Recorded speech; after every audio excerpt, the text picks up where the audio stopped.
नमस्कार विद्यार्थी मित्रांनो, मराठी नोकरी यूट्यूब चॅनलवर आपल्या सर्वांचं स्वागत आहे. आज आपण या व्हिडिओमध्ये पहा महापोर्टलवर विचारण्यात आलेली जी वनरक्षक भरती आहे, तर त्यामध्ये पहा 2019ला जे काही आपल्याला वनरक्षक भरतीसाठी विचारण्यात आलेले इम्पॉर्टंट प्रश्न आहेत, ते आपण या व्हिडिओमध्ये कव्हर केलेले आहेत.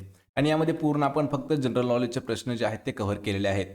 तसेच मित्रांनो, हा व्हिडिओ जो आहे हा स्पेशल फक्त आणि फक्त वनरक्षक भरतीसाठीच घेण्यात आलेला आहे. आपल्याला या व्हिडिओची जर PDF डाउनलोड करायची असेल तर मराठी नोकरी या नावाने आपलं एक टेलिग्राम चॅनल आहे. त्याची लिंक मी तुम्हाला डिस्क्रिप्शनमध्ये देत आहे. त्या ठिकाणी जाऊन आपण टेलिग्राम चॅनलला जॉईन करा. म्हणजे त्या ठिकाणी आपल्याला प्रत्येक व्हिडिओची PDF आणि लेटेस्ट अपडेट मिळत राहील. मित्रांनो, चॅनलवरती जर नवीन असाल तर लगेच आपल्या मराठी नोकरी यूट्यूब चॅनलला सबस्क्राईब करून ठेवा. म्हणजे तुम्हाला डेली याच पद्धतीचे व्हिडिओ नक्की पाहायला मिळणार आहेत. चला तर व्हिडिओला सुरुवात करूया. तर पहा, आपला प्रश्न आहे पहिला, कोणत्या सीमेस मॅकमोहन रेषा असे म्हटले जाते? पहा, प्रश्नाचं जर उत्तर येत असेल तर 3 ते 5 सेकंदामध्ये आपण प्रत्येक प्रश्नाचं उत्तर कमेंट करून देण्याचा प्रयत्न करायचा आहे. या ठिकाणी प्रश्न आहे की अशी कोणती बॉर्डर आहे किंवा अशी जी कोणती लाईन आहे की त्या लाईनला मॅकमोहन लाईन असं म्हटलं जातं. आणि या प्रश्नाचं उत्तर होईल पर्याय क्रमांक 2, भारत आणि चीन यांच्या दरम्यान जी एक बॉर्डर आहे, बॉर्डर म्हणू शकतो किंवा आपण यांच्या दरम्यान जी एक असणारी लाईन आहे, तर त्याच लाईनला मॅक मोहन लाईन असं म्हटलं जातं. कारण हा जो प्रश्न आहे मित्रांनो, प्रश्न पहा आपल्याला 2016 पोलीस भरती, 2017 पोलीस भरती, 2018 पोलीस भरती, 2021ला झालेल्या पोलीस भरतीमध्ये सुद्धा विचारण्यात आलेला हा प्रश्न आहे मॅकमोहन लाईनवरती. ऑप्शन क्रमांक 2 आपलं योग्य उत्तर होईल. यानंतरचा प्रश्न आहे, खालीलपैकी विरुद्धार्थी शब्दाची पण चुकीची जोडी ओळखायची आहे. पहा, विरुद्धार्थी शब्दाची पण कशी चुकीची जोडी ओळखायची आहे. तर या प्रश्नाचं उत्तर होईल पर्याय क्रमांक 1, प्रगती आणि उन्नती ही जी जोडी आहे ही चुकीची जोडी आहे. पहा, चूक शब्द आहेत पण आपलं उत्तर जे आहे ते बरोबर आहे. यामध्ये पहा काय येता यायला पाहिजे, प्रगती जर असलं तर प्रगतीचा विरुद्धार्थी शब्द काय होईल, तर प्रगती, दुसरा विरुद्धार्थी शब्द होईल त्याचं अधोगती. पण या ठिकाणी काय दिलेलं आहे, या ठिकाणी दिलेलं आहे उन्नती. म्हणजे ही जी जोडी आहे ही या ठिकाणी त्यांनी समान अर्थाची दिलेली जोडी आहे. आपल्याला कसं पाहिजे होती, विरुद्ध अर्थाची जोडी, पण या ठिकाणी ही चुकीची जोडी आहे. त्यामुळे पर्याय क्रमांक 1 आपलं उत्तर होईल. तर यामध्ये पहा मित्रांनो, महत्त्वाचं म्हणजे जे काही आपले महत्त्वाचे असणारे 100 समानार्थी शब्द आहेत, 100 समानार्थी शब्द, त्याची लिंक मी तुम्हाला डिस्क्रिप्शनमध्ये दिली आहे. त्या ठिकाणी जाऊन तो व्हिडिओ पाहून घ्यायचा आहे.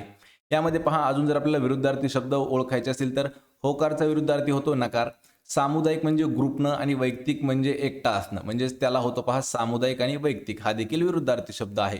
अपेक्षा भंग होणे आणि अपेक्षा पूर्ती, पहा एखाद्याची अपेक्षा तुटणे आणि एखाद्याची अपेक्षा पूर्ण होणे, हा देखील विरुद्धार्थी शब्द आहे, हा देखील विरुद्धार्थी आहे. होकार नकार विरुद्धार्थी आहे. प्रगती उन्नती हा जो आहे हा समानार्थी आहे. त्यामुळेच आपलं हे उत्तर असणार आहे, कारण ही जोडी चुकीची आहे.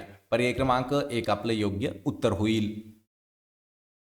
यानंतरचा प्रश्न आहे, गाडगीळ समितीने वेस्टर्न घाट्स इकॉलॉजी पॅनल अहवाल वन व पर्यावरण मंत्रालय भारत सरकारने केव्हा सादर केला आहे? प्रश्न हा महत्त्वाचा आहे पहा, कारण वनरक्षक भरतीवरचा हा स्पेशल प्रश्न आहे. गाडगीळ समितीने वेस्टर्न घाट्स इकॉलॉजी पॅनल अहवाल वन व पर्यावरण मंत्रालय जे आहे भारत सरकार यांच्याकडे केव्हा सादर केला? तर या प्रश्नाचं उत्तर होईल पर्याय क्रमांक 3, तर 2011 या वर्षी सादर केलेला आहे. पर्याय क्रमांक 3 आपलं योग्य उत्तर होईल. यानंतरचा प्रश्न आहे, पडते घेणे या अर्थासाठी खालीलपैकी योग्य वाक्प्रचार निवडायचा आहे. पहा, पडते घेणे हे जे आहे हा एक आपल्याला अर्थ दिलेला आहे किंवा एक प्रकारे आपल्याला एक वाक्प्रचार आहे, त्याचा अर्थ आपल्याला सांगायचा आहे. आणि या प्रश्नाचं उत्तर होईल पहा पर्याय क्रमांक 4, तर झुकते माप घेणे त्यालाच म्हणते पहा पडते घेणे, किंवा एक प्रकारे काय आहे की स्वतः म्हणून स्वतः कमी करून घेणे असा त्याचा अर्थ होतो. झुकते माप घेणे म्हणजेच पडते घेणे. ऑप्शन क्रमांक 4 आपलं उत्तर होईल. यानंतरचा प्रश्न आहे, सुगम या शब्दाचा विरुद्धार्थी शब्द कोणता होईल? मित्रांनो, हे जे प्रश्न आहेत पहा आपल्याला 2019ला आणि जेवढ्या काही महापोर्टलवरती परीक्षा झालेल्या आहेत त्यामध्ये आपल्याला महत्त्वाचे प्रश्न विचारण्यात कशावरती आलेले आहेत पहा, समानार्थी शब्द, विरुद्धार्थी शब्द, वाक्प्रचार, तसेच अजून पहा म्हणी आणि शब्द समूहासाठी एक शब्द, असे हे जे 5 टॉपिक आहेत यावरती आपल्याला प्रत्येक वर्षी पहा 2 ते 3 प्रश्न हे नेहमी विचारण्यात आलेले आहेत. त्यामुळे प्रश्न हा इम्पॉर्टंट आहे पहा. तर सुगम हा जो शब्द आहे याचा विरुद्धार्थी शब्द कोणता होईल? आणि या प्रश्नाचं उत्तर होईल पर्याय क्रमांक 2, तर सुगमचा विरुद्धार्थी शब्द होईल पहा दुर्गम. ऑप्शन क्रमांक 2 आपलं योग्य उत्तर होणार आहे. यानंतरचा प्रश्न आहे महाराष्ट्रातील पहिले वन्यजीव अभयारण्य 1958 मध्ये कोणत्या जिल्ह्यामध्ये स्थापन करण्यात आलेले आहे? यामध्ये पहा आपल्याला दोन प्रश्न हे इम्पॉर्टंट तयार होतात. तर या ठिकाणी पहिला प्रश्न काय आहे, महाराष्ट्रातील पहिले वन्यजीव अभयारण्य कोणत्या जिल्ह्यात स्थापन झालं? तर पहा त्या प्रश्नाचं उत्तर होईल पर्याय क्रमांक 2. तर कोल्हापूर हे जे ठिकाण आहे किंवा कोल्हापूर हा जो जिल्हा आहे यामध्ये आपल्या राज्यातील पहिलं वन्यजीव अभयारण्य तयार झालं. या ठिकाणी प्रश्न अजून एक विचारला जातो की कोणत्या वर्षी तयार झालेला आहे? तर पहा 1958 या वर्षी आपल्या राज्यामध्ये कोल्हापूर या ठिकाणी स्थापन करण्यात आलेलं आहे पहिलं वन्यजीव अभयारण्य. ऑप्शन क्रमांक 2 आपले योग्य उत्तर होईल. यानंतरचा प्रश्न आहे खालीलपैकी कोणते शहर भारताची सांस्कृतिक राजधानी म्हणून ओळखले जाते? पहा भारताची सांस्कृतिक राजधानी कोणती आहे? या ठिकाणी आपल्याला दोन प्रश्न परत पाहायला मिळणार आहेत. एक आहे पहा राज्य, एक आपण राज्याच्या राजधान्या पाहणार आहोत आणि दुसरं म्हणजे पाहणार आहोत आपण देशाच्या. तर या ठिकाणी पहा प्रश्न काय आहे, तर खालीलपैकी भारत देशाची किंवा भारताची कोणते शहर सांस्कृतिक राजधानी म्हणून ओळखले जाते? तर या प्रश्नाचं उत्तर होईल पहा पर्याय क्रमांक 3 कोलकाता हे जे शहर आहे हे भारताची सांस्कृतिक राजधानी आहे. पहा कोलकाता भारताची सांस्कृतिक राजधानी आहे. आपल्याला जर राज्याची सांस्कृतिक राजधानी विचारलं तर महाराष्ट्राची सांस्कृतिक राजधानी आहे पहा पुणे. आणि मुंबई या ठिकाणी काय दिलं आहे, मुंबई आहे पहा महाराष्ट्राची, मुंबई महाराष्ट्राची राजधानी आहे. सोबतच देशाची आर्थिक राजधानी आहे. पहा महाराष्ट्राची राजधानी आहे मुंबई आणि भारताची जी आर्थिक राजधानी आहे ती देखील आहे मुंबई. अहमदाबाद ही जी आहे पहा, अहमदाबाद हे जे आहे तर ही गुजरात या राज्याची राजधानी आहे अहमदाबाद. या ठिकाणी बँगलोर जे दिलं आहे तर बँगलोर आहे पहा कर्नाटक या राज्याची राजधानी. पर्याय लक्षात ठेवायचे मित्रांनो, कोलकाता भारताची सांस्कृतिक राजधानी, मुंबई जी आहे ही महाराष्ट्राची राजधानी तसेच देशाची आर्थिक राजधानी, अहमदाबाद जे आहे हे गुजरातची राजधानी आहे. आणि महाराष्ट्राची जर आपल्याला सांस्कृतिक राजधानी विचारलं तर महाराष्ट्राची सांस्कृतिक राजधानी आहे पुणे. तसेच महाराष्ट्राची आपल्याला उपराजधानी विचारलं तर पहा महाराष्ट्राची उपराजधानी आहे नागपूर. त्यामुळे हा प्रश्न थोडासा इम्पॉर्टंट आहे, क्लिअर केलेला प्रश्न आहे. पर्याय क्रमांक 3 आपले योग्य उत्तर होईल. यानंतरचा प्रश्न आहे पहा ऑपरेशन फ्लड ही कोणत्या उत्पादनाशी संबंधित चळवळ होती? पहा ऑपरेशन फ्लड. आणि मित्रांनो जे काही अशा संबंधितले उत्पादनाशी जे काही आपले ऑपरेशन झालेले आहेत त्यावर आपण डीपमध्ये एक व्हिडिओ घेणार आहोत लवकरच. त्याचीही लिंक तुम्हाला मी डिस्क्रिप्शनमध्ये देऊन टाकील. कारण मित्रांनो हे जे प्रश्न आहेत हे फक्त आपण प्रश्नाने उत्तर घेतलेले आहेत. आपल्याला जर याची पूर्ण डीपमध्ये चारही ऑप्शनचे जर उत्तर पाहायचे असतील किंवा चारही ऑप्शन जे आहेत ते जर एक्सप्लेन करून घ्यायचे असतील तर आपण दुसरं एक चॅनल सुरू केलेलं आहे पहा नोकरी इन्सायडर या नावानं. तर त्यावरती आपल्याला पूर्ण डिटेल्समध्ये माहिती याच व्हिडिओची मिळून जाईल. तर पहा ऑपरेशन फ्लड कोणत्या उत्पादनाशी संबंधित आहे? तर या प्रश्नाचं उत्तर होईल पर्याय क्रमांक 3 दूध या उत्पादनाशी संबंधित आहे पहा ऑपरेशन फ्लड. ऑप्शन क्रमांक 3 आपलं उत्तर होईल. यानंतरचा प्रश्न आहे युनायटेड नेशन ऑर्गनायझेशनने जागतिक विद्यार्थी दिवस म्हणून कोणाचा वाढदिवस घोषित केला आहे? प्रश्न हा महत्वाचा आहे पहा. तर युनायटेड नेशन ऑर्गनायझेशनने जागतिक विद्यार्थी दिवस हा जो दिवस आहे तर हा कोणाच्या वाढदिवसानिमित्त घोषित केलेला आहे? या प्रश्नाचं उत्तर होईल पर्याय क्रमांक 1 तर डॉक्टर APJ अब्दुल कलाम यांच्या वाढदिवसानिमित्त युनायटेड नेशन जे आहे तर त्यांनी लक्षात ठेवा युनायटेड नेशन ऑर्गनायझेशन यांनी केलेला आहे पहा जागतिक विद्यार्थी दिवस घोषित. ऑप्शन क्रमांक 1 आपलं योग्य उत्तर होईल. यानंतरचा प्रश्न आहे भारतातील परिस्थितिकीय विज्ञानाचे जनक म्हणून कोणाची ओळख आहे किंवा कोणाला म्हटले जाते? या प्रश्नाचं उत्तर होईल पर्याय क्रमांक 1 तर RD मिश्रा हे जे आहेत हे भारताचे परिस्थितिकीय विज्ञानाचे जनक म्हणून त्यांची ओळख आहे. ऑप्शन क्रमांक 1 आपले योग्य उत्तर होईल. यानंतरचा शब्द आहे पहा कव्हर ड्राईव्ह. हा जो शब्द आहे हा खालीलपैकी कोणत्या खेळाशी संबंधित आहे? पहा कव्हर ड्राईव्ह. मित्रांनो हा प्रश्न जो आहे हा प्रश्न पहा 2019 ला विचारण्यात आला आहे. यावरती आपल्याला महत्त्वाचे प्रश्न अजून खेळावरती काय काय विचारले जातात तर पहा यावर्षीचा जो पॅटर्न आहे तो आहे TCSचा. तर प्रश्न असेही विचारले जाऊ शकतात खेळ पहा खेळ आणि खेळाडू हे आधी पण विचारलं होतं पहा खेळ आणि खेळाडू. त्यामध्ये एखादा असा शब्द विचारायचे पहा तर तो शब्द कोणत्या खेळाशी संबंधित आहे ते देखील आपल्याला विचारलं जातं. तर पहा कव्हर ड्राईव्ह हा जो शब्द आहे तर हा आहे क्रिकेट या खेळाशी. पर्याय क्रमांक 1 आपलं योग्य उत्तर असणार आहे. यानंतरचा प्रश्न आहे, खालीलपैकी विरुद्धार्थी शब्दांची बरोबर जोडी ओळखायची आहे. तर पहा, ऑप्शनमध्ये आपल्याला एक बरोबर अशी जोडी दिलेली आहे विरुद्धार्थी शब्दांची, तर ती कोणती आहे? तर या प्रश्नाचं उत्तर होईल पर्याय क्रमांक 2, उपकार आणि अपकार ही जी जोडी आहे. पहा, उपकार या शब्दाला विरुद्धार्थी शब्द कोणता होतो? तर विरुद्धार्थी शब्द होतो त्याचा पहा अपकार, आणि ही जोडी असणार आहे बरोबर. यामध्ये विनंती, आर्जव, एकत्र, एकोपा, मौन, रम हे जे आहेत तर ह्या चुकीच्या जोड्या आहेत. आणि उपकार त्याला विरुद्धार्थी शब्द होतो अपकार, ही योग्य आपली जोडी असणार आहे. म्हणजेच पर्याय क्रमांक 2 आपलं उत्तर होईल. यानंतरचा प्रश्न आहे, भारतातील सर्वात मोठा बौद्ध मठ हा खालीलपैकी कोणत्या शहरामध्ये आहे? मित्रांनो, हा प्रश्न देखील इम्पॉर्टंट आहे, कारण यावरती प्रश्न आपल्याला विचारण्यात आला होता 2018च्या पोलीस भरतीसाठी आणि 2019च्या वनरक्षक भरतीसाठी हा प्रश्न आपल्याला विचारण्यात आलेला आहे. आणि जे काही आपण ही सध्याची सिरीज सुरू केली आहे, यामध्ये फक्त आणि फक्त वनरक्षक खात्याला जी काही 2019ची प्रश्नपत्रिका विचारण्यात आली होती तीच आपण रिव्हिजन म्हणून घेत आहोत. तर पहा, देशातील सर्वात मोठा बौद्ध मठ कोणत्या शहरात आहे? या प्रश्नाचं उत्तर होईल पर्याय क्रमांक 3, तर तवांग हे जे शहर आहे. पहा, तवांग हे जे शहर आहे तर यामध्ये आहे देशातील सर्वात मोठा बौद्ध मठ. ऑप्शन क्रमांक 3 आपले योग्य उत्तर होईल. यानंतरचा प्रश्न आहे, रामसर करारासाठी खालीलपैकी कोणती आंतरराष्ट्रीय संघटना किंवा संस्था ही कार्य करत असते? मित्रांनो, हा प्रश्न इम्पॉर्टंट आहे, कारण यावरती पहा, जेवढे काही रामसर करार आहेत किंवा जे काही रामसर स्थळं आहेत ते आहेत पहा भारतामध्ये देखील. तर त्यावरही आपण डीपमध्ये एक व्हिडिओ घेऊ, भारतामध्ये कोणत्या कोणत्या ठिकाणी रामसर स्थळं आहेत आणि या ठिकाणी जी आहे कोणती आंतरराष्ट्रीय संघटना त्यासाठी कार्य करते. तर या प्रश्नाचं उत्तर होईल पर्याय क्रमांक 2, तर युनेस्को हे जे आहे तर ही रामसर या करारासाठी आंतरराष्ट्रीय संघटना आहे, ती नेहमी काम करत आहे. पर्याय क्रमांक 2 आपलं उत्तर होईल. त्यानंतरचा प्रश्न आहे, वाऱ्यावर सोडणे या वाक्प्रचाराचा अर्थ कोणता होईल? पहा, वाऱ्यावर सोडणे याचा अर्थ काय होईल?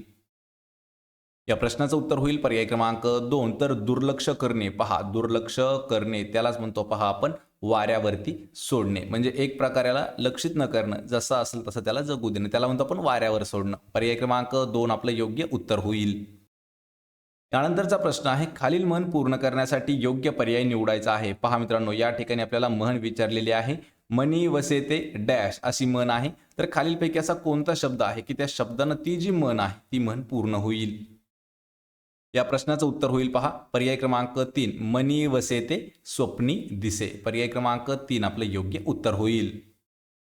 यानंतरचा प्रश्न आहे, भारतात वन्यजीव संरक्षण अधिनियम खालीलपैकी कोणत्या वर्षी करण्यात आलेला आहे? मित्रांनो, जेवढं काही भारताचा आपला वन्यजीव संरक्षण अधिनियम कायदा आहे त्यावर आपण पूर्ण एक डिस्कशन घेणार आहोत. तर त्याबद्दलच हा प्रश्न आहे महत्त्वाचा, आणि वनरक्षक खात्याच्या दृष्टीने हा इम्पॉर्टंट प्रश्न आहे. भारतामध्ये वन्यजीव संरक्षण अधिनियम कोणत्या वर्षी करण्यात आले? तर या प्रश्नाचं उत्तर होईल पर्याय क्रमांक 2, 1972 या वर्षी करण्यात आलेले आहे. मित्रांनो, यामध्ये पहा, आपण एक कम्युनिटीमध्ये हा प्रश्न पोस्ट केला होता. तर त्या ठिकाणी जवळपास 35% जे विद्यार्थी आहेत तर त्यांनी 1927 असं उत्तर लिहिलेलं होतं. लक्षात ठेवा, 1972 जे आहे हे याचं योग्य उत्तर असणार आहे, कारण 1972 वर्षीचा आहे भारतामधला आपल्या वन्यजीव संरक्षण अधिनियम. पर्याय क्रमांक 2 आपलं योग्य उत्तर होईल. यानंतरचा प्रश्न आहे, शेंडी तुटो व पारंबी तुटो या म्हणीतून काय व्यक्त होते? पहा, प्रश्न हा देखील महत्त्वाचा आहे. या ठिकाणी एक म्हण दिलेली आहे, तर त्यातून कोणता आशय जो आहे तो स्पष्ट होतो? आणि या प्रश्नाचं उत्तर होईल पर्याय क्रमांक 1, तर दृढ निश्चय या म्हणीमधून आपल्याला दाखवलं जातं. शेंडी तुटो व पारंबी तुटो म्हणजेच काय, होईल ते होईल त्या टोकापर्यंत अशी गोष्ट त्यामधून व्यक्त होते. त्यामुळे तो जो आहे त्याला दृढ निश्चय असं म्हटलं जातं. एखादी गोष्ट करायची म्हटलं की ती करायचीच, मग त्यासाठी काहीही होऊ त्यालाच म्हणतो पहा आपण दृढ निश्चय. पर्याय क्रमांक 1 आपलं उत्तर होईल.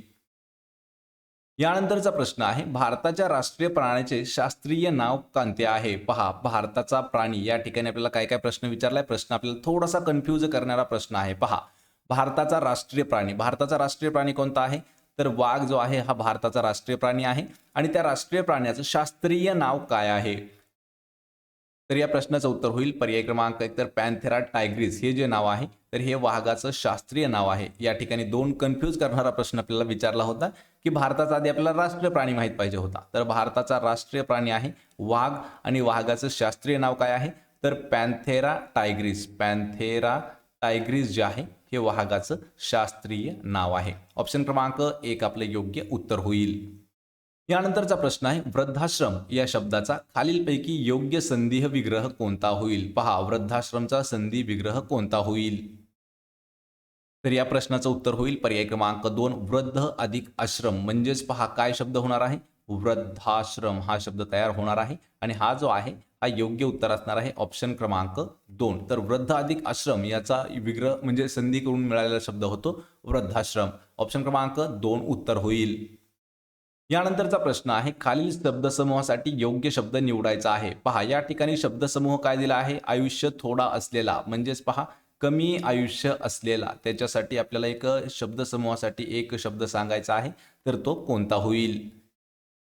याचं उत्तर होईल पहा पर्याय क्रमांक 2. तर अल्पायुषी असो शब्द आहे. आज तो पहा आयुष्य थोडा असलेला.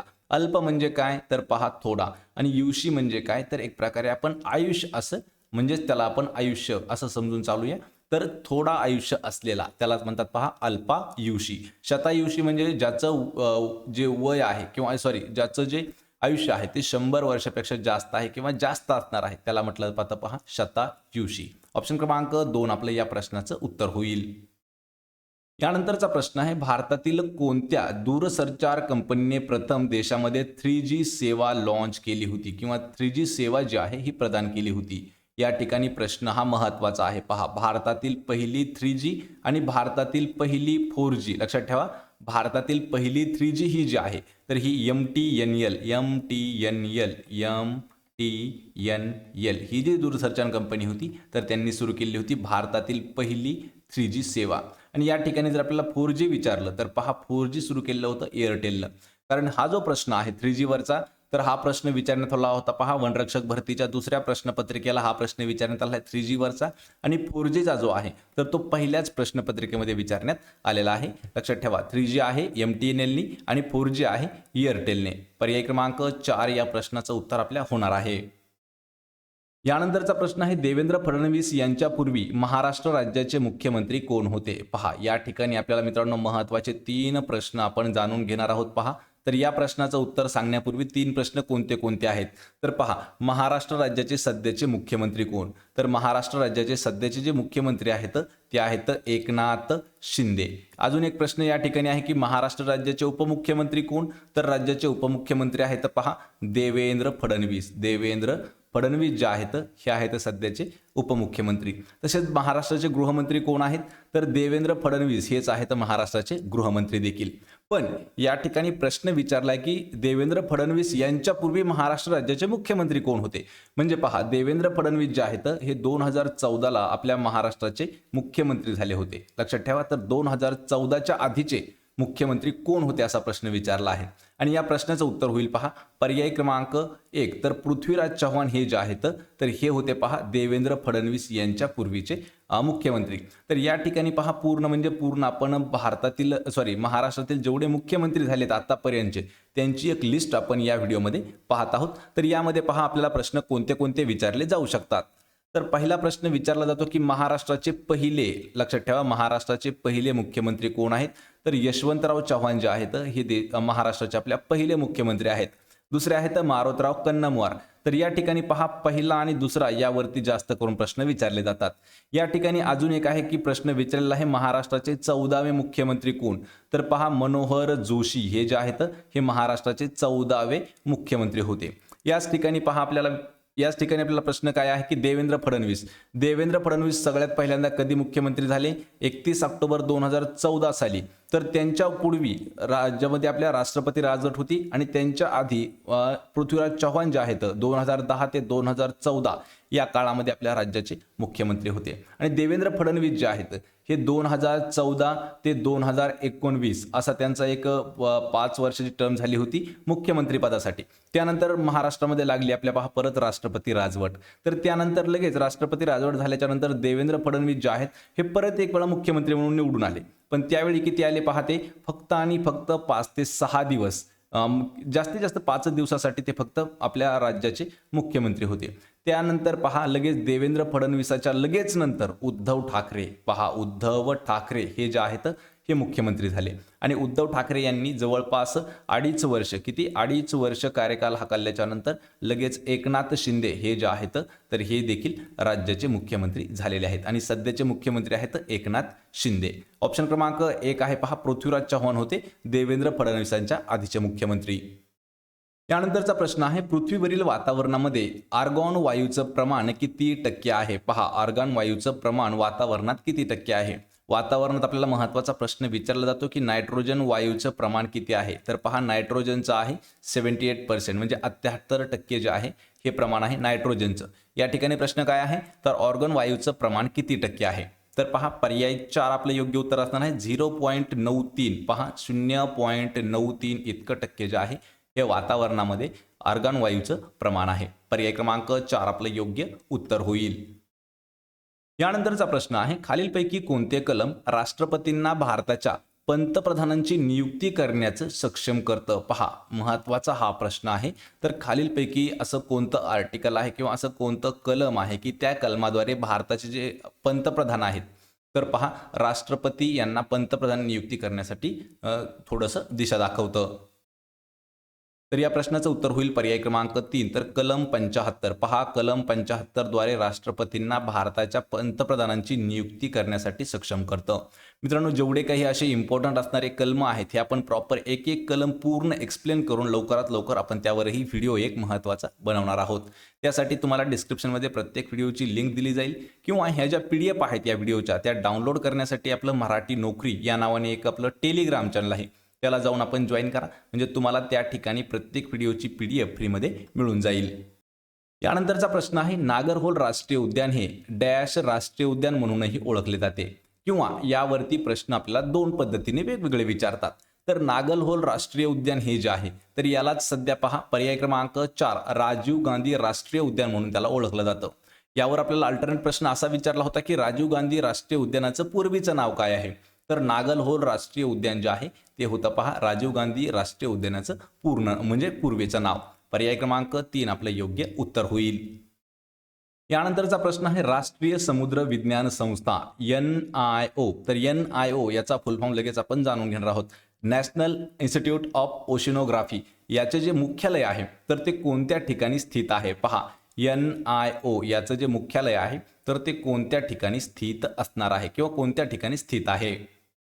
तर या प्रश्नाचं उत्तर होईल पर्याय क्रमांक 1, तर गोवा या ठिकाणी असणार आहे. पहा, राष्ट्रीय समुद्र विज्ञान संस्थेचं मुख्यालय लक्षात ठेवा, गोवा या ठिकाणी आहे. गोव्याची राजधानी आपल्याला विचारलं तर गोव्याची राजधानी आहे पणजी आणि NIOचा फुल फॉर्म विचारलं तर national institute of oceanography. Option क्रमांक 1 आपलं योग्य उत्तर होणार आहे. यानंतरचा प्रश्न आहे, भारताच्या संविधानातील कोणत्या कलमात भारतातील राष्ट्रपती राजवट जे आहे याच्या अंमलबजावणीचा उल्लेख करण्यात आलेला आहे? म्हणजे एक प्रकारे प्रश्न आपल्याला असा विचारला आहे की भारतातील जी राष्ट्रपती राजवट होते राज्यामधील तर ती कोणत्या कलमामध्ये समाविष्ट करण्यात आलेली आहे? तर या प्रश्नाचं उत्तर होईल पर्याय क्रमांक 1, तर कलम 356. पहा, कलम 356 हे जे आहे तर हे राज्यातील राजवटीसाठी उल्लेख केलेला आहे यामध्ये. ऑप्शन क्रमांक 1 आपलं योग्य उत्तर होईल. यानंतरचा प्रश्न आहे, भारतातील सुलतानपूर पक्षी अभयारण्य खालीलपैकी कोणत्या राज्यामध्ये स्थित आहे? मित्रांनो, हा प्रश्न किंवा यावरती प्रश्न सर्वात इम्पॉर्टंट विचारले जातात. जेवढे काही आपल्या देशातील राष्ट्रीय उद्यान आहेत, जेवढे काही अभयारण्य आहेत, जेवढे पक्षी अभयारण्य आहेत ते आपण डीपमध्ये आपण पाहणार आहोत. तर यामध्ये पहा, भारतामधील सुलतानपूर पक्षी अभयारण्य जे विचारलं आहे तर ते कोणत्या राज्यामध्ये आहे? तर या प्रश्नाचं उत्तर होईल पर्याय क्रमांक 1, तर हरियाणा या राज्यामध्ये. पहा, हरियाणा या राज्यामध्ये आहे सुलतानपूर या नावाचं पक्षी अभयारण्य. ऑप्शन क्रमांक 1 आपलं योग्य उत्तर होईल हरियाणा. यानंतरचा प्रश्न आहे, चेराव नृत्य हे डॅश राज्याचे लोकनृत्य आहे? पहा, या ठिकाणी नृत्य आणि राज्य यावरही इम्पॉर्टंट प्रश्न विचारले जातात. तर चेराव नृत्य हे जे आहे हे कोणत्या राज्याचं लोकनृत्य आहे? आणि या प्रश्नाचं उत्तर होईल पर्याय क्रमांक 2, तर मिझोरम हे जे राज्य आहे या राज्याचं लोकनृत्य आहे पहा चेराव नृत्य. ऑप्शन क्रमांक 2 आपलं योग्य उत्तर होणार आहे. कारण मित्रांनो, हा जो प्रश्न आहे हा थोडासा इम्पॉर्टंट आहे. पहा, जेवढे काही आपण महत्त्वाचे असणारे 28 राज्य आहेत आणि त्यामध्ये कोणते कोणते लोकनृत्य साजरे केले जातात, त्यामध्ये बोलली जाणारी इम्पॉर्टंट असणारी म्हणजे महत्त्वाची भाषा कोणती आहे ती देखील आपण डीपमध्ये एका व्हिडिओमध्ये घेणार आहोत. यानंतरचा प्रश्न आहे, प्रसिद्ध हिमालय पर्वतांसाठी हिमालय हे नाव कोणत्या भाषेतून घेण्यात आलेलं आहे? पहा, जे काही सध्या हिमालय पर्वतरांग आहे किंवा हिमालय पर्वत आहे, तर यासाठी जो हिमालय शब्द वापरलेला आहे, तर हे नाव कोणत्या भाषेतील आहे? तर या प्रश्नाचं उत्तर होईल पहा पर्याय क्रमांक 4, तर संस्कृत या भाषेतील शब्द आहे हा हिमालय आणि तोच पर्वतासाठी देण्यात आलेला आहे. ऑप्शन क्रमांक 4 आपलं उत्तर होईल. यानंतरचा प्रश्न आहे आंतरराष्ट्रीय संग्रहालय प्रदर्शन 2023 याचं उद्घाटन पंतप्रधान नरेंद्र मोदींनी कोणत्या ठिकाणी केलं आहे? मित्रांनो पहा, या व्हिडिओमध्ये आपण 32, 33, 34 आणि 35 हे जे असे 4 प्रश्न आहेत हे आपण पहा 2023च्या चालू घडामोडीतील घेतलेले आहेत. त्यामुळे हे प्रश्न सर्वात लेटेस्ट प्रश्न असणार आहेत. तर पहा, आंतरराष्ट्रीय संग्रहालय प्रदर्शन 2023ला जे भरवण्यात आलं होतं, तर त्याचं उद्घाटन केलं आहे पंतप्रधान नरेंद्र मोदी यांनी. तर नरेंद्र मोदींनी ते कोणत्या ठिकाणी उद्घाटन केलं? आणि या प्रश्नाचं उत्तर होईल पर्याय क्रमांक 3, तर नवी दिल्ली या ठिकाणी उद्घाटन करण्यात आलेलं आहे पहा आंतरराष्ट्रीय संग्रहालय प्रदर्शनाचं. ऑप्शन क्रमांक 3 आपलं उत्तर होईल. यानंतरचा प्रश्न आहे जलीकट्टू या कोणत्या राज्यातील खेळाला सर्वोच्च न्यायालयाने मान्यता दिलेली आहे? पहा, या ठिकाणी आपल्याला जलीकट्टूवरती 2 प्रश्न विचारण्यात आलेले होते. तर जलीकट्टू हा जो आहे हा तामिळनाडूचा एक लोकप्रिय खेळ आहे, लक्षात ठेवा. त्यामध्ये बैलांची शर्यत लावली जाते आणि हा जो आहे शर्यत म्हणजे एक प्रकारे आपण बैलांचे त्याला आपण भांडण म्हणू शकतो. तर ते लावलं जातं, टकरी लावल्या जातात आणि हा जो खेळ आहे तर याला तामिळनाडू राज्य सरकारने किंवा तामिळनाडूचा खेळ आहे आणि याला सर्वोच्च न्यायालयाने मान्यता दिली आहे आणि हा खेळ देखील आहे पहा तामिळनाडूचा. ऑप्शन क्रमांक 1 आपलं उत्तर होईल. यानंतरचा प्रश्न आहे किरेन रिजिजू यांच्याकडे कोणत्या मंत्रालयाची जबाबदारी देण्यात आलेली आहे? जे काही आपलं नवीनच केंद्रीय मंत्रिमंडळ झालेलं आहे तर त्यामधील हा इम्पॉर्टंट प्रश्न आहे. जे केंद्रीय मंत्रिमंडळामध्ये देण्यात आलेला आहे किरण रिजिजू यांच्याकडे कोणतं मंत्रालय सोपवण्यात आलं आहे? या प्रश्नाचं उत्तर होईल पर्याय क्रमांक 2, तर भूविज्ञान खातं जे आहे हे देण्यात आलेलं आहे पहा किरेन रिजिजू यांच्याकडे. रिजिजू यांच्याकडे देण्यात आलेलं आहे भूविज्ञान खातं. पर्याय क्रमांक 2 आपलं उत्तर होईल. मित्रांनो, या व्हिडिओचा हा शेवटचा प्रश्न आहे. तर सर्वोच्च न्यायालयाने महाराष्ट्र राज्यातील कोणत्या खेळाला अधिकृत परवानगी देण्याचं ठरवलं आहे किंवा अधिकृत परवानगी दिलेली आहे? आणि हे जे आहे हे आपल्या महाराष्ट्रातील एक महत्त्वाचा आणि लोकप्रिय बनलेला खेळ आहे. या प्रश्नाचं उत्तर होईल पर्याय क्रमांक 3, तर बैलगाडा शर्यत. लक्षात ठेवा, बैलगाडा शर्यत हा जो खेळ आहे हा महाराष्ट्रातील सध्याचा लोकप्रिय असणारा खेळ आहे आणि नुकतंच त्याला सर्वोच्च न्यायालयाने अधिकृत परवानगी देखील दिलेली आहे. पर्याय क्रमांक 3 आपलं योग्य उत्तर असणार आहे बैलगाडा शर्यत. तर मित्रांनो, हे होते पहा महत्त्वाचे विचारण्यात आलेले 35 प्रश्न. तर या 35 पैकी किती प्रश्नांची उत्तर देता आलं हे मला कमेंट करून नक्की सांगा. यातील जे शेवटचे 4 महत्त्वाचे प्रश्न होते तर ते आपण पहा प्रश्नपत्रिकेच्या बाहेरचे घेतले होते, म्हणजेच 2023चं जे करंट अफेअर्स असणार आहे त्यातील हे प्रश्न आपण घेतलेले होते. लक्षात ठेवा मित्रांनो, प्रश्न हा हे जे आहेत प्रश्न शेवटचे ते सुद्धा महत्त्वाचे असणार आहेत. आपल्याला जर हा व्हिडिओ आवडला तर व्हिडिओला आपल्या लाईक करा, मित्रांमध्ये व्हिडिओ शेअर करा आणि आपल्या मराठी नोकरी या यूट्यूब चॅनलला देखील सबस्क्राईब करून ठेवा, म्हणजे तुम्हाला दररोज याच पद्धतीचे व्हिडिओ पाहायला मिळतील. तसंच मित्रांनो, जर आपल्याला प्रत्येक व्हिडिओची PDF आणि PDF नोट्स ज्या आहेत त्या फ्रीमध्ये मिळवायच्या असतील तर मराठी नोकरी या आपल्या टेलिग्राम चॅनलला जॉईन करा, म्हणजे त्या ठिकाणी तुम्हाला अभ्यासाचं जेवढं काही मटेरियल उपलब्ध होईल तेवढं आपण देण्याचा प्रयत्न करत आहोत. तसेच मित्रांनो, महत्त्वाच्या मॉक टेस्ट छोट्या छोट्या सोडवायच्या असतील तर marathi.nokri.in या नावाने आपली वेबसाईट देखील आहे, तिला देखील आपण जाऊन एक वेळा सपोर्ट करा, म्हणजे एक प्रकारे जाऊन आपण व्हिजिट करा, त्या ठिकाणी तुम्हाला मॉक टेस्ट देता येतील. आपण भेटूया पुढच्या एका अशाच नवीन व्हिडिओमध्ये. तोपर्यंत जय हिंद, जय महाराष्ट्र.